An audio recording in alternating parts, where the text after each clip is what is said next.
Ladies and gentlemen, could I ask you to take your seats? Those of you who can find any.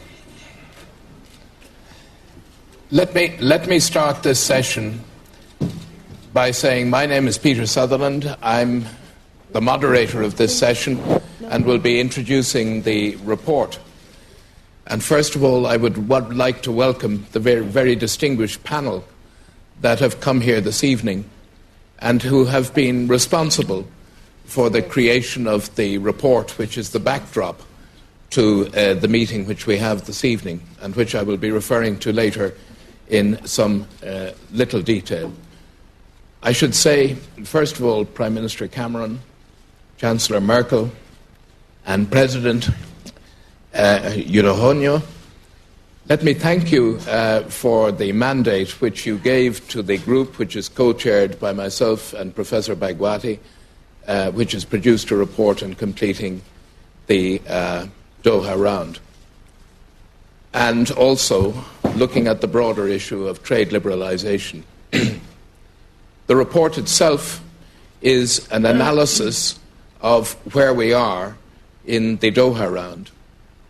It was started 10 years ago, and it has now the record as being the longest negotiated trade round in history. But a great deal has been achieved, and we are, in a sense, on the verge of success or failure. One of the points that is made in the report, which is available and will be available to you on leaving this session, is that if the round is not concluded by the end of this year, that it will fall into a situation which makes it difficult to see it being concluded for some substantial period thereafter, because we will be into the electoral cycle in the United States in particular. And we've suggested in this report that there should be a deadline placed on the conclusion of the round, and that the conclusion of the round, therefore, should be taking place in the months immediately preceding December of this year. The Doha Round is extremely important for all constituencies. It's extremely important for the developing countries who have a particular interest in it. But it's also extremely important for the developed economies. And the report points to the potential benefits of the market access which will be provided by what has been already agreed. Because we're in a situation where 10 years of effort, and Herculean effort, I should say, by the Director General, Pascal Lamy, who is with us here on the panel this evening, have brought very significant results. But there is that little piece more that is required to bring about a concluded agreement. It's important in the resistance of protectionism. It's important in the development of multilateralism in an interdependent world, that the great advance that took place in multilateral governance by the creation of the WTO, which is probably the greatest advance since the inspired period of institution building that followed the Second World War. It's important that that should not be lost or damaged, and that its credibility should not be undermined by a failure to recognize what its achievements have been and will be through concluding this round. I need hardly point to the fact that the global community now basically all accept a rule-based economic system, and the trade system itself is governed by rules which are promulgated by the WTO.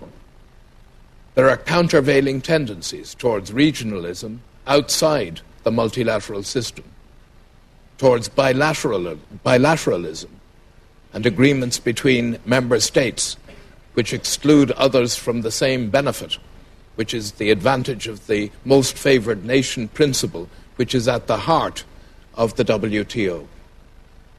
The achievement of the creation of an organization which has an adjudicating capacity and can make decisions in terms of the rights and wrongs of trade disputes without being blocked by one of the parties to it, is a significant step in creating an attitude towards national sovereignty and interdependence, which has been crucial to the positive benefits of globalization. And those benefits, we believe, are now at risk. In the agreement itself, there is a very significant market access provided for industrial products and goods, which can bring very significant benefits. There may be a debate as to precisely how much those benefits are worth, but minimum figures often are expressed in the order of 360 to 500 billion a year in additional trade. But apart from that, we have the substantial changes in agricultural policy.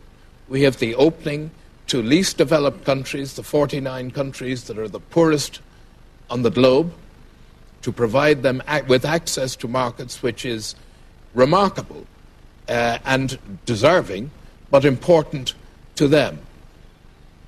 But it, above all, provides a framework for the harmonious commercial relations between states, which in history has bedeviled the relationship between states and cannot be allowed to do so again. It has to be said that over the years, at G20 meetings, at G8 meetings, we have been used to statements of general intent. The only chance that we have to conclude the round now is for the heads of government to become directly engaged in the process of concluding the negotiations. Trade negotiators negotiate in their own arcane language at interminable length, as is already proved. We need the impetus and dynamism of leadership which is being provided by those who sponsored the report which is being opened to you this evening. And that engagement, we believe, is absolutely necessary for the satisfactory conclusion of the round. We basically believe, as the report indicates, that all the major parties have a little bit more to offer, and that little bit more will be enough to drive this to a satisfactory conclusion. But the negotiators need the political cover provided by heads of government. And it is vital, therefore, to demonstrate that multilateralism and multilateral institutions have a future, even in a world that has changed fundamentally from the creation of the Bretton Woods institutions. I'm now going to ask each of the panel to comment, and finally we'll open it to anyone who may wish to participate in questioning. And if I could turn to you first, Prime Minister. Thank you. Thank you very much, Peter. I think one of the biggest problems with this is, frankly, the apathy and cynicism that people quite rightly feel after 10 years of not getting the deal done. People feel that somehow this is like Monty Python's Dead Parrot, but we won't stop talking about it. I profoundly believe that is not true, and I'm going to make 4 brief points because I want to give Pascal Lamy the maximum amount of time to convince all of the cynics out there that this can be done, because it can be, and I believe that we can provide the political will to help make it happen. My 4 quick points. First of all, this is an excellent report. It is very, very powerful about what needs to be done and what benefits would flow from doing the deal. This is perhaps unfair, but it's been taken an Irishman and an Indian to write a report that has the powerful logic of a German, but the passion for free trade of an Englishman. It is a very, very good report, and I commend them for it. And anyone who occasionally feels baffled by Doha and all that it means, this actually does explain the modalities and the differences and the things that need to happen. Second point, obvious point, free trade is one of the biggest wealth creators that we have ever known. We can see its power in the developing countries in Southeast Asia now powering ahead with growth and with trade, and it's those countries that are trading the most that are doing the best. This is at a time when we need to stimulate our economies in Europe. This is a stimulus that doesn't cost money, so it is the stimulus that we need. Third point, and apologies to those who already heard me speak this morning, we have to get across, and this is something for the political leaders, This is not a zero-sum game. We've got to stop talking as if one export is a success and one import is a failure. Trade is good for all. Opening our economies is good for all, and we can increase the overall wealth of the world. I think it's very important we see it like that and negotiate like that. Fourth and final point, I really do believe this can be done. As Peter said, if everyone puts a little bit more on the table to make the deal a bit bigger, to make it worth a bit more, then I think this can happen. This has to be the year in which it happens. We cannot go on after a decade with another year. So there is no later, as far as I'm concerned. No one should hold anything back for what might happen in a future negotiation. Now is the time for all political leaders to instruct their negotiators to put everything on the table, and for, crucially, to allow their negotiators to negotiate with each other. As Peter said, the benefits for the poorest in our world are absolutely clear because of the duty-free and quota-free access for the poorest countries. The benefits for rapidly developing countries we can see in their trade performance already, and they would get more of it. And the benefits for the developed world of access in terms of things like services and access to markets is also, I think, clear. One last point that Peter made. Failure would not just be failure in terms of economic failure, trade failure. It would also be failure in terms of a multilateral system that works well, and the alternatives don't really bear thinking about. So I think one last great big effort and actually confront people, including political leaders, with the consequences of failure if they don't sign it, and it can be done. Chancellor Merkel? Yeah, I will speak in German.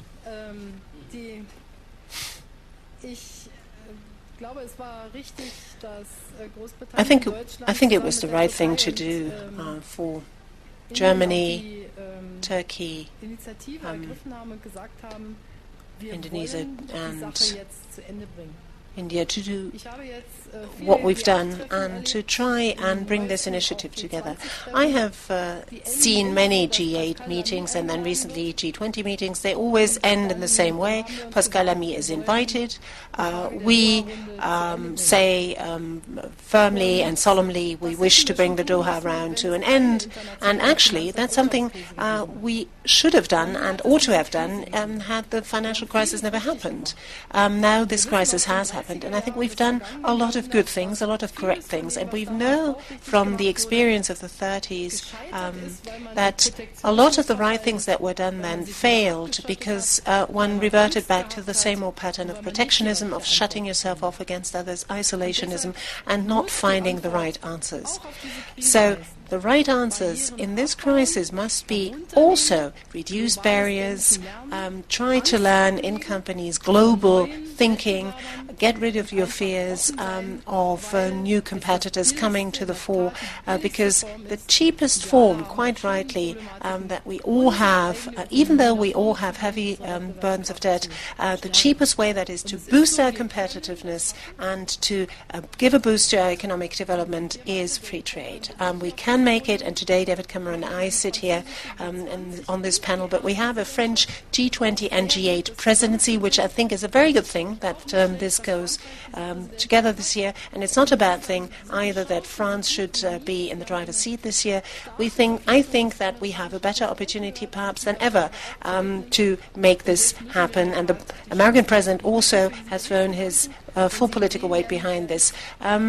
Now, once you see the report, you will see that these deals with highly complex, highly complicated issues, and the two authors, together with their group, have actually made it look easy. So it's something that is also understandable, if you like, for politicians, for us here who are in political responsibility. And I do think that it is indeed now a matter for showing the necessary political will to make this happen also at our level. And it is certainly something that is up to us now to solve this and show that we have the sense of responsibility. We need to be very careful that we don't drift further apart and that there's a gap between the richer and the poorer in this world. There's a right timeline, I think, the 31st of December 2011. It would be a very good thing. It would be before Christmas, the way that we sort of set matters here with our European calendar. And I think we ought to make the best possible use of our time. Pascal Lamy is going to direct us, and I have every confidence in him. Now, President, may I call on you? Yes. From the perspective of developing countries, trade is not only engine of growth, but it is also means for development.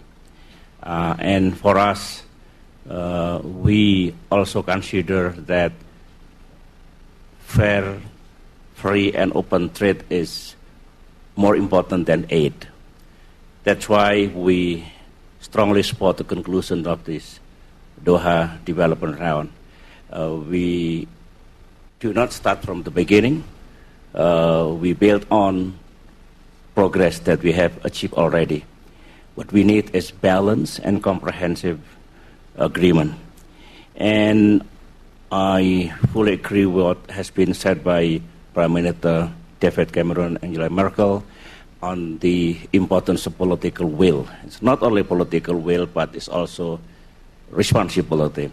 All countries have collective responsibility as well as its individual responsibility. The benefit is real for both developed and developing countries into these situations that better trade will further increase global output and also will create more jobs. So in essence, I fully support the conclusion of this Doha Development Round this year because we always say every year that we have narrow window of opportunity. So we should not repeat this thing again and again. Thank you. Yeah. Thank you, President. Pascal? Well, what we've just heard and what we've just read in Peter's, Jagdish and others' report is fairly clear. It's one, a deal should be done now, and second, a deal can be done. Now, the only question that remains open is how. Now, on this how, which is sort of my midwife role, let me give sort of 4 midwife advice. Number 1, please build on what's already on the table. 80% of this round is already on the table. Of course, we've got this bloody rule that until everything is agreed, nothing is agreed. We all know that, and that's a principle of trade diplomacy which we cannot breach. Of course, 80% is an average. We've got more than 80% of the deal on agriculture. We've got less than 80% of the deal in services. We've got more than 80% of the deal on trade facilitation, customs procedures. We've got less than 80% of the deal on fisheries subsidies, for instance. But on average, 80% is a very solid, good base to finish. Number 2, use this window of opportunity, which the G20 Seoul has recognized after a good discussion, and without opening all the secrets of the G20, I think I can publicly say that the 3 heads, members of the G20 who happen to be with us tonight, have been the ones that's been leading the pack within the G20 to get this deal done. And, you know, we're in public, and I want to thank them for that. So there is a window of opportunity. It has to be used, and for that, we need to accelerate. As a result of Seoul, a good acceleration has taken place in Geneva. Those of you who can interpret the noise in the machine room will have detected that there is much more steam in the Geneva machinery now than there was last year or even at the beginning of the autumn. So there's good momentum, but this to need to be accelerated if we want to land within the timing which has been identified in Seoul. 3, be prepared for the give and takes, which are necessary to cover the remaining 20%. And that means you will need to spend political capital, political energy at home in order to offset the inevitable resistances that what remains to be done in terms of give and take will create at home. Your constituents love to take, they don't like to give, or more precisely, some of your constituents are in this position, and we need you within your sort of political legitimacy to make the necessary decisions. And this time will come. And if we're serious about the timing, this time will come very soon. So please be aware of this, factor this into your own political scheduling and sequence. And lastly, please remember that a large part of the deal is about the system. Of course, I know full well that if I have to go to my parliament and I say, please ratify this because the multilateral trading system is a good system, I won't buy many votes. They don't care a lot about the system. But you've experienced this during this crisis.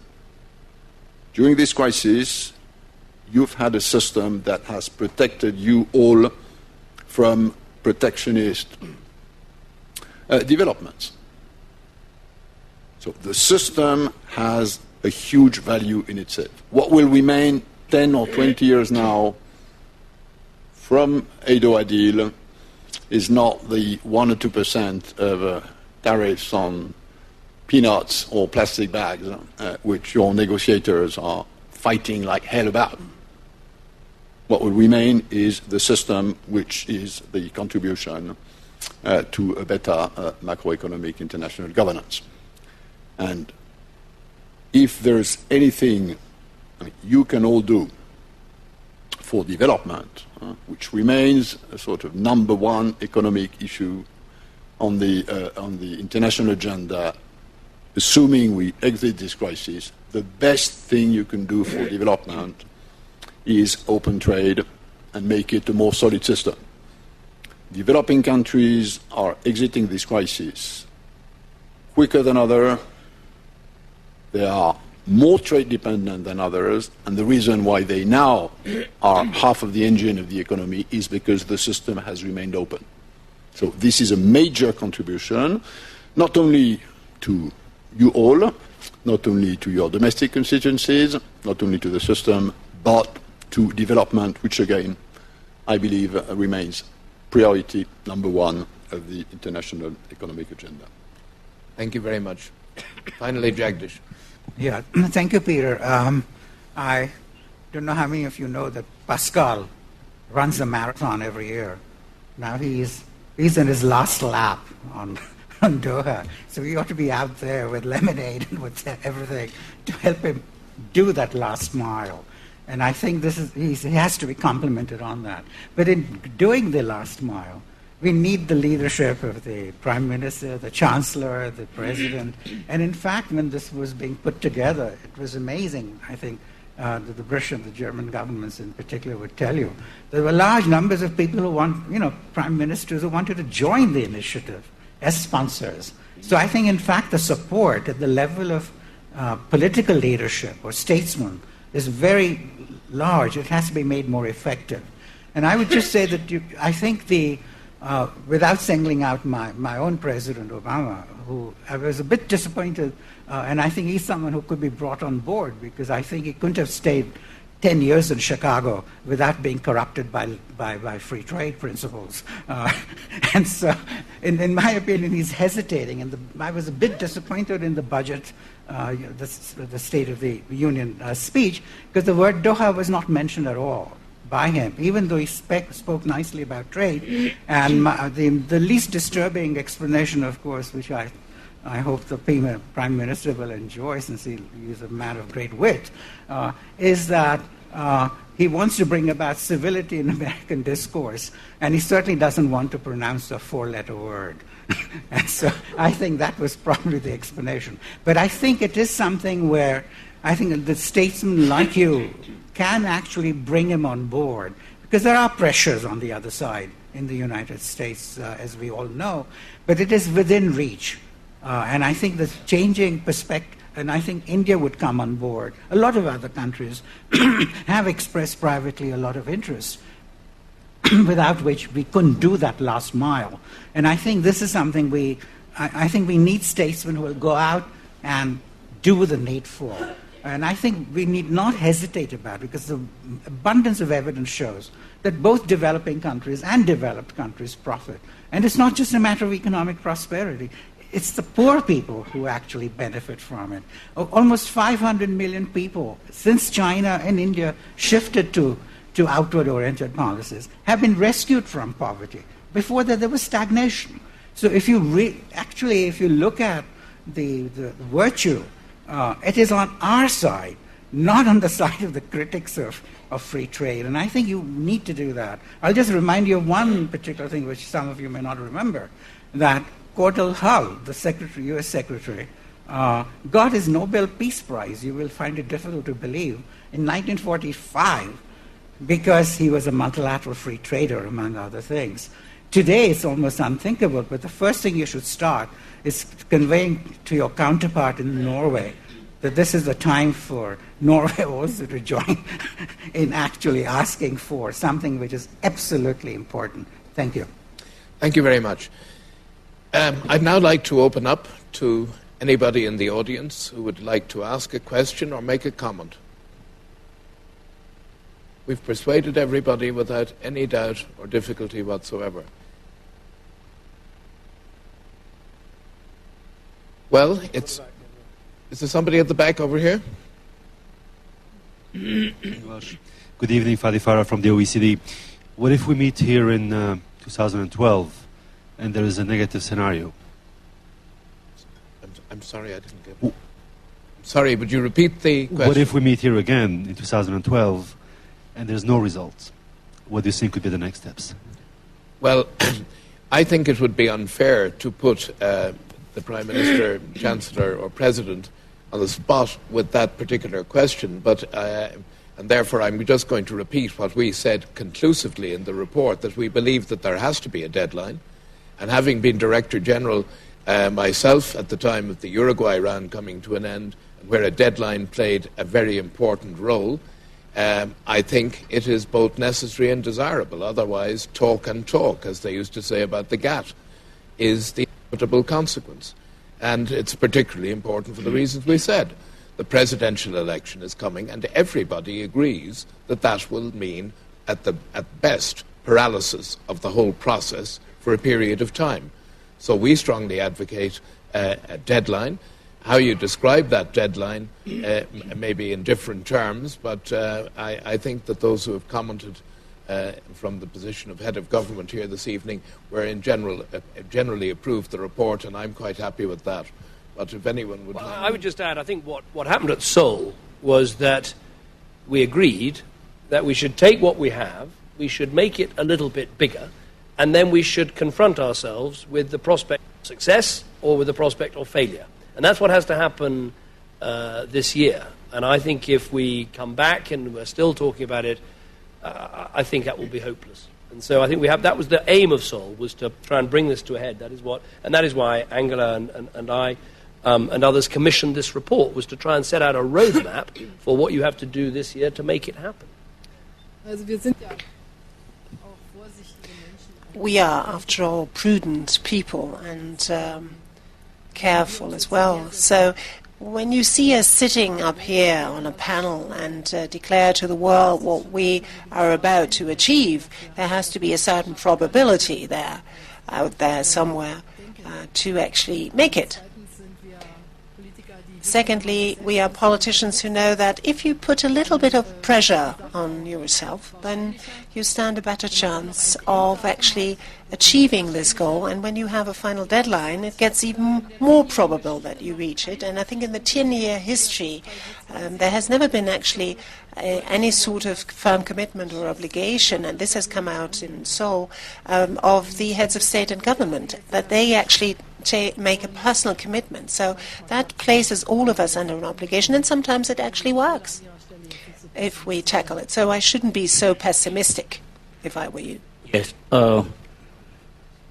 For leaders, the meaning of deadline and failure is not an option, is giving clear instructions to the negotiators, to the ministers, and also giving strong mandate in the negotiation process.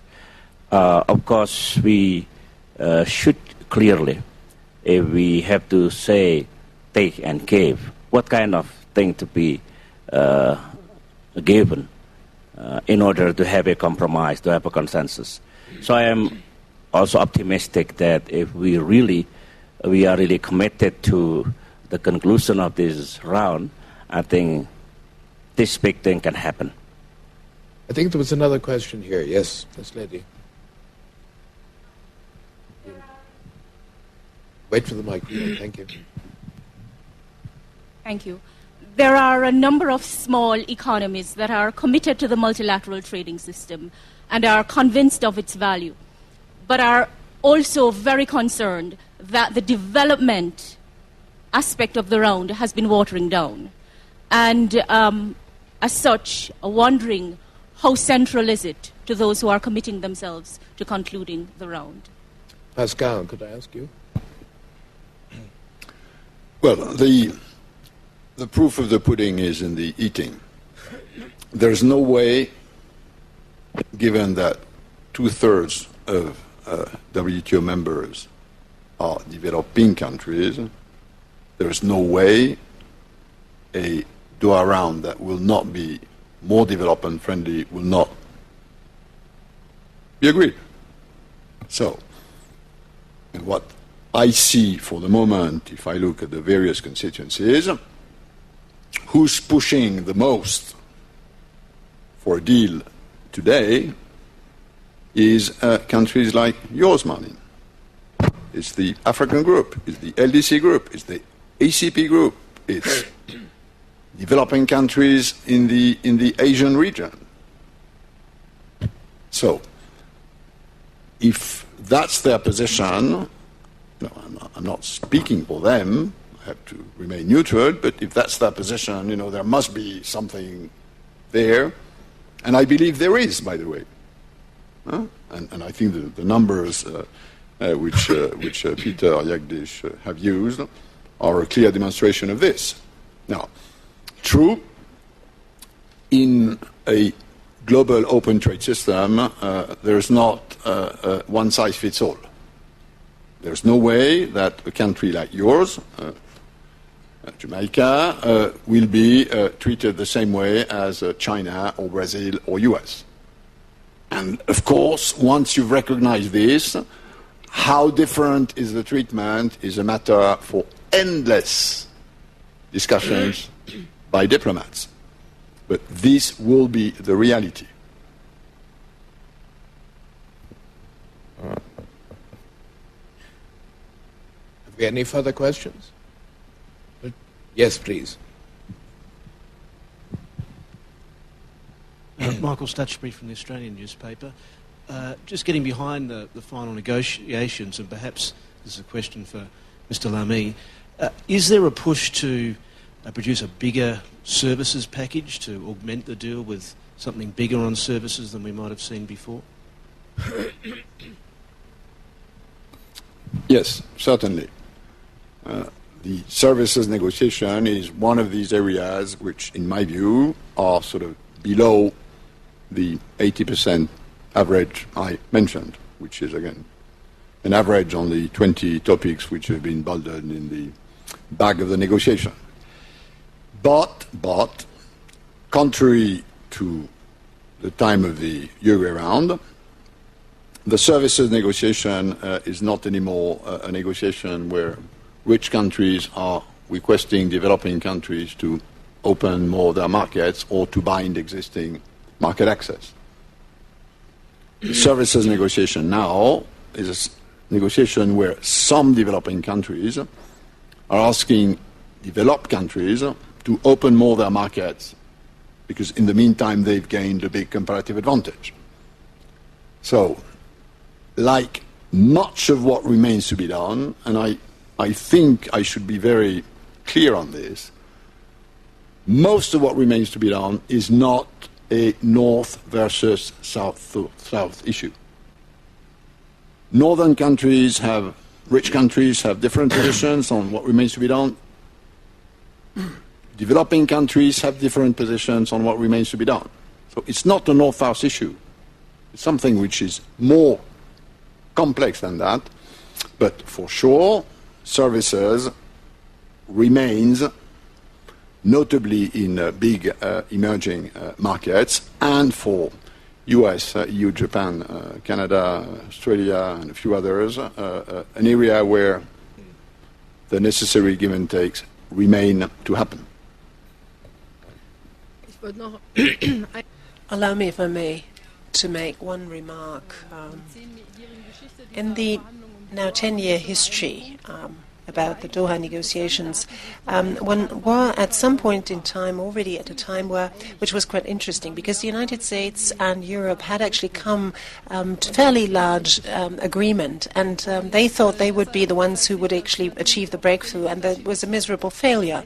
And that shows also the change in the balance of forces in the world of today. Pascal Lamy asked us to perhaps take a moment and reflect where our possible compromises are, where possible areas of compromise are. And I sit here, I'm deeply convinced that we need to achieve a success, but I also represent an industrialized country that has quite a lot of vested interests. So when he asked me to show the necessary sense of compromise, that is met with a certain response, obviously. I have to meet with a certain response here. So I would like to urge the representatives of the emerging economies here that they should always have an eye on the timeline.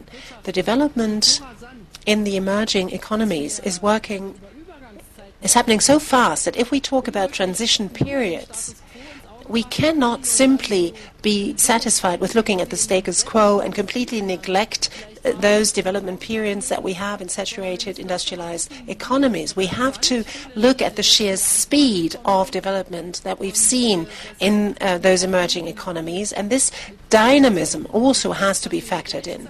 I know we have to be fair. I know we have to be equitable. I know there are a lot of countries that still have a lot of ground to cover, and a long way to go yet, but each and everyone needs to show a sense of compromise. And for us in Europe, and let me be very self-critical here, it's going to be very important for us to forge sensible, intelligent positions and uniform positions. When you have 27 countries with different strengths and weaknesses, it's not all that easy, even if David Cameron and I were just sitting at one and the same table. It's not trivial looking at agriculture, for example, the sort of issues that we need to settle between ourselves. So a lot is asked from Europe here too, and we in the European Union will also do our utmost in order to not create too many difficulties for Pascal and me, and on the contrary, come up with sensible solutions. We've come almost to the end of our time. I would like to thank all the panelists for their contribution and also for the questions that have been asked. Let me make a final personal comment on this. It seems to me that apart from the leadership which is clearly evidenced by the panel here today, that it's particularly important that we should have leadership in the end of this round, as we have had in so many rounds before, from the United States, from China, from Brazil, and India. The European Union is the largest trading bloc in the world. It has its place to play as well. And what is on offer at the moment and is agreed for the poorer countries of the world is really phenomenal. It has been mentioned earlier that the 49 least developed countries in the world have duty-free, quota-free access to all markets in the world. In industrial goods, virtually all tariffs in the OECD countries are already agreed to be abolished. This is a substantial move forward from the point of view of development. It happens also to accord to the interests and responsibilities of the developed countries and developing their economies. We have a single global economy functioning as such because we have a rule-based system that is terribly valuable. And we've seen, I think, in the contributions this evening, why it is valuable and why it deserves support. Thank you very much indeed. Thank